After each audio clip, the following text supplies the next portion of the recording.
Hello? Hey, Bob, this is John Dwyer. How are you? Good, how's it going? Just kicking it, man. Nice, nice. You know, when I was gearing up to prepare to talk to you, I realized that it's almost probably exactly a year ago I was seeing you guys play live in Warsaw, in New York. Oh, yeah, yeah.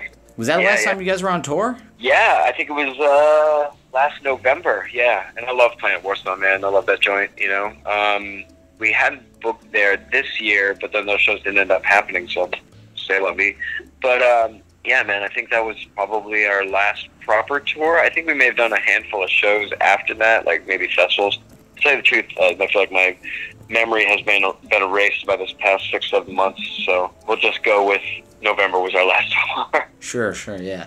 Yeah, man, I love Warsaw. It's like, not only is it such a great venue as far as like size and the space of the room and the sound, but the fact that it's got that whole like Polish community center vibe going on too is great.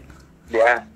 Sometimes upstairs in the green room, so there's a couple levels of rooms for different like communal stuff, and one of the rooms they set aside for the green room for the bands when you play there.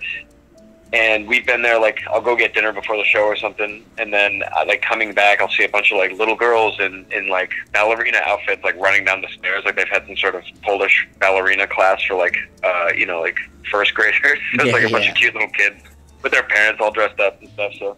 No, that's awesome. So it's a cool joint. It's got a lot of personality. We love joints like that.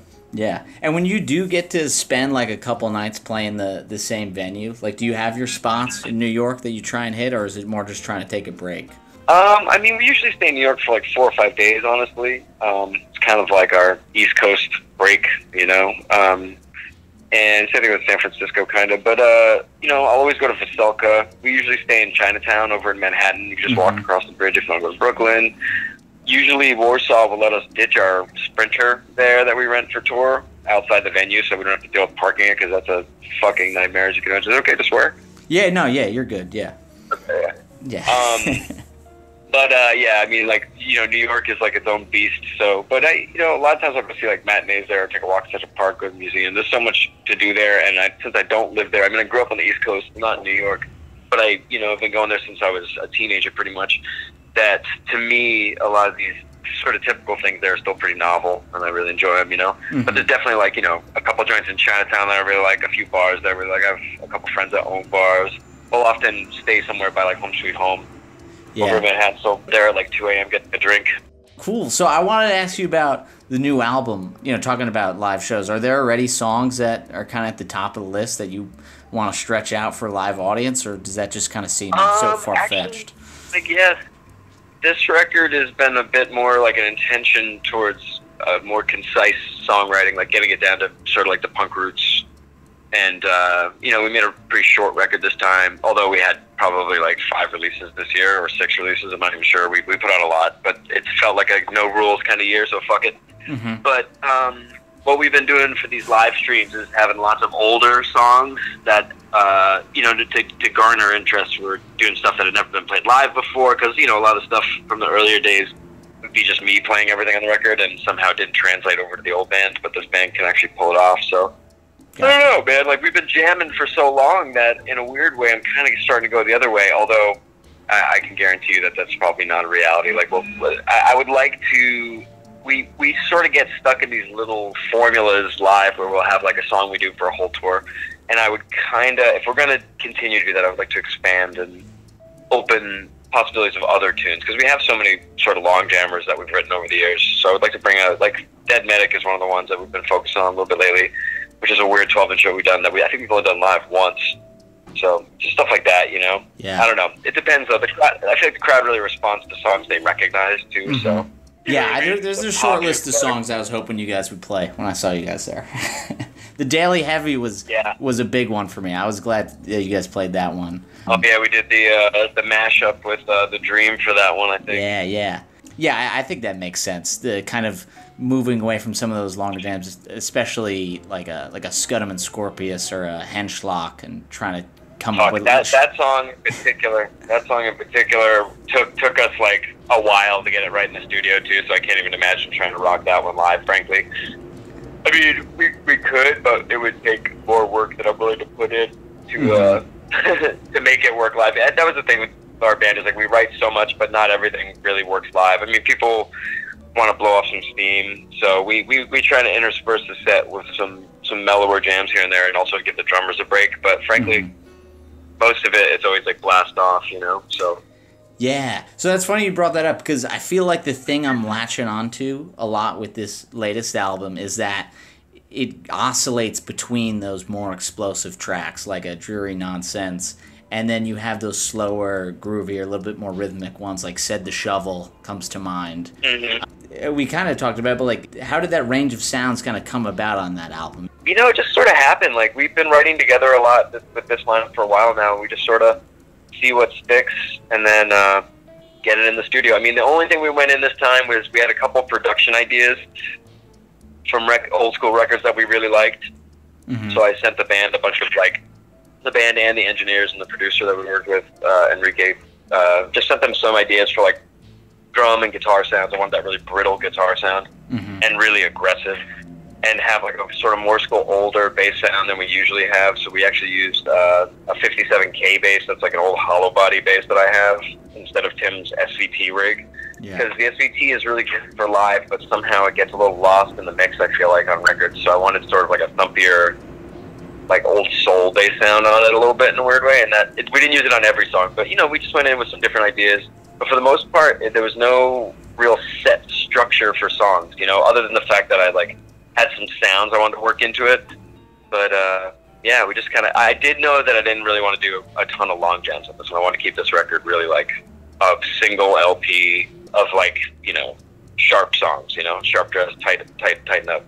Yeah, man, talking about orchestration and, like, instrumentation, that wood block you have going on Said the Shovel is, like, my jam right now. Oh, yeah. We had the studio we play at has a huge pile of, I mean, I bring clave and tambourines that I like for recording, because, you know, everybody's got their, like, little tricks they use for recording for weird shit like hand percussion. But that place has just a pile of shit. So you can, at one point in that song, actually just, you can hear me just dragging it across the floor, and it's like everything in the studio in one box, like a dump truck, it sounds like. But it's like, yeah, we'll usually end up in there. That's the last thing we do after the scratch tracks are all done and all the original, you know, rhythm tracks done, is we'll go in there and then we're going to get to play some hand percussion. It's kind of a fun little day. Stuff like that, and like synthesizers and stuff, you know, just getting the weird shit down. Yeah. No, that's the thing. There's a lot of weird shit that still is going down on this album, despite it being a bit shorter and a bit more concise. Like, also, I think I just realized this the first time last night. The song Can Opener 74, is that how it's pronounced? Yeah. Yeah, I was saying Canopener for like the first week. That's okay. Where everything we do is open for interpretation, man. I'll never correct anybody in terms of that. Yeah. No, but I think that song also kind of like embodies that kind of contrast, because it starts very kind of like urgent and there's some energy there, but then it has this, you know, kind of melodic break where it almost sounds, I don't know if it's the synth or you have a pedal going on your guitar, but like it almost sounds like it's playing in reverse, or like you're floating all of a sudden before you kind of like. I think it's probably a little bit of guitar effect and synthesizer. That one was a fun one. Paul actually brought that beat in because he has a band called Warm Dragon. He's constantly running beats, which is cool because when I want to write stuff, sometimes I'll have him, like the way we started this record, I had him send me a bunch of beats, and I would just loop them at home and play guitar and bass over them. And then occasionally I would bring in a bass idea, and then we would just jam on it, you know, or something like that. But a lot of the beats, but that one in particular, he had just an effect going on the kick drum, and then I modulated that live with a space drum, an old space drum. So we just run a trigger off his bass drum to get that ooh, ooh, ooh, ooh, ooh, like that weird, like synthesized bass drum sound with the actual kick drum. And then because of the tuning that was in, that sort of denoted what the tuning would be of the melodic end of the song. That was a fun one to work on because it was so different. It almost didn't make the record, and I felt like the whole band got irritated via even the mention of that. So I'm glad it made it, you know? Yeah, no. But it's a good one, a weird little pop riff in there, you know?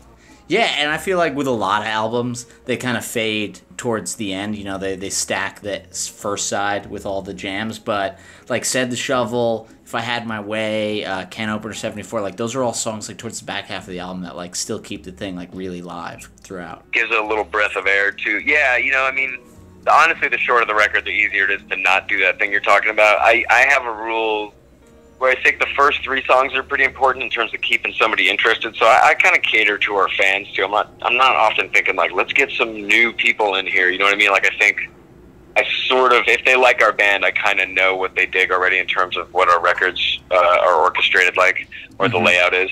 But then, obviously, you need to keep strength throughout the record. I mean, like, because I know exactly what you're talking about, where I have records where you just sort of lose interest halfway through, you know. And especially I feel like with today's world, people barely have enough attention span for a single song, never mind a whole record. That's why when we made an hour-and-a-half long record for our last one, I was like, this ought to be interesting. You know what I mean?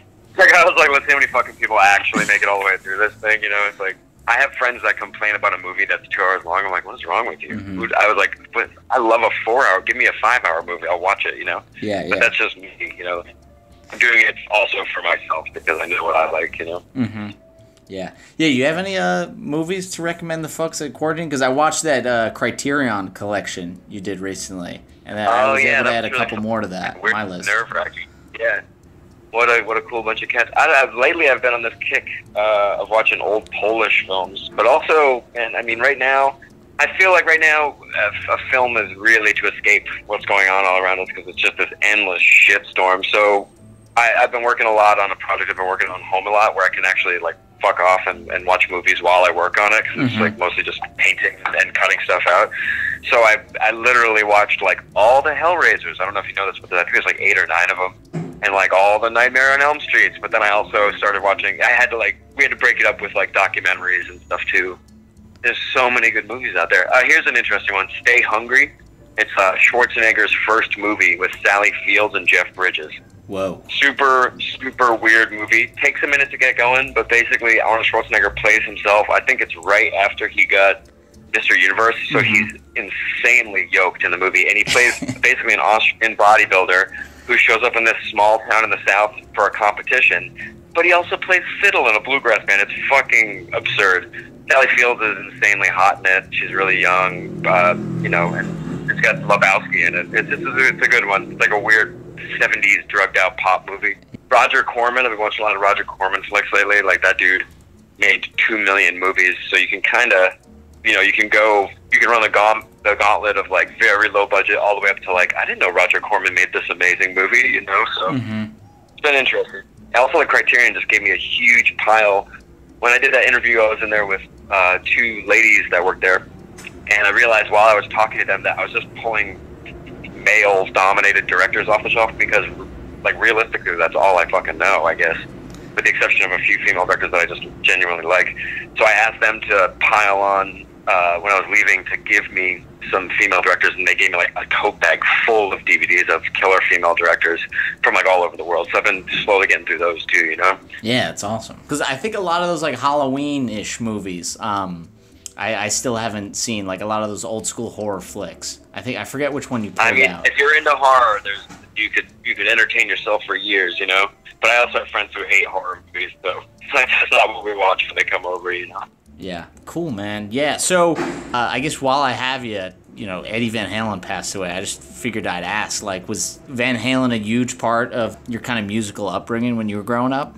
Yeah, man. I mean, Eddie Van Halen, I loved Van Halen when I was a kid, you know? It was like, it's a part of me that's like long gone, but I remember being in 6th grade, and I remember when 1984 came out, and I was like, holy shit, like, that record was just a shit when I was a kid, you know? Like, kind of blew me away. And then years later, when I was a full-grown man and in the throes of all my drug abuse, we decided that we were going to do a Halloween cover band called the Jampires, and we learned all these covers.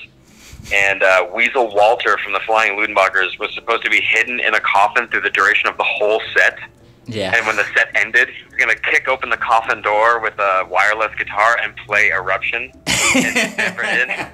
We did all the work, and the show didn't end up happening. It's a long, boring story. But basically, like, to this day, like, the second I heard that Eddie Van Halen died, the first person I thought to hit up was Weasel, because I was like, fuck, man, you know, that just, I feel like everybody I know that's my age feels a weird little sense of loss, where you're like, you know, he was like the Bowie of butt rock, you know what I mean? Like, just like another master down the drain. I'm reaching the age right now where everybody I grew up listening to or being interested in it all are all fucking dying, because it's just how it is. They're getting to be that age, so it's just that compounded with what's going on in our nation right now is a bummer of a year, you know? Yeah. You got to keep your brain going to not get depressed by this shit. No, indeed, yeah. So yeah, Eddie Van Halen was fucking awesome. I'm gonna give him a shredder. No, that's so great to hear that anecdote of you in like 6th grade, because I wasn't born yet, and I just have this image constructed in my head of like someone coming home with that first Van Halen record and hearing Eruption for the first time, and like I don't imagine like I'll ever know that feeling. Well, you know, music has changed a lot for sure. Like, I don't really see you couldn't have a band like Van Halen anymore. You know, it's just not in the cards. But I'll tell you what, I think what I remember most about that record, that particular like 1984, that record, like, you know, middle era of Van Halen when they had like Jump and all those pop hits on the radio. I think that's when they started lifting weights. I was super young and I was like, I'm gonna get ripped.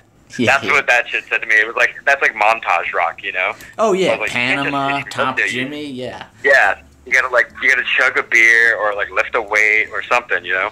So I don't know, but yeah, it's just sad to see him go, man, because I don't really anticipate seeing another Eddie Van Halen in my lifetime, you know?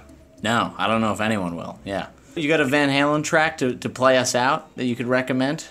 Man, I think Unchained was always my jam. I always loved that song. Nice. All right, man. Yeah. Well, thanks for coming on. I've been really digging the new album, and not only is the new album been great, but like knowing I was gonna get to talk to you meant that like I went back and revisited a bunch of your old shit, and that has just been a blast too. So thanks for all the music, and like I can't wait to see you guys play live again, because I'll be the first one out of the car when we get to New York, man. I'll see you hopefully within the next year. Awesome. All right, man. Stay safe. All right, take care, man.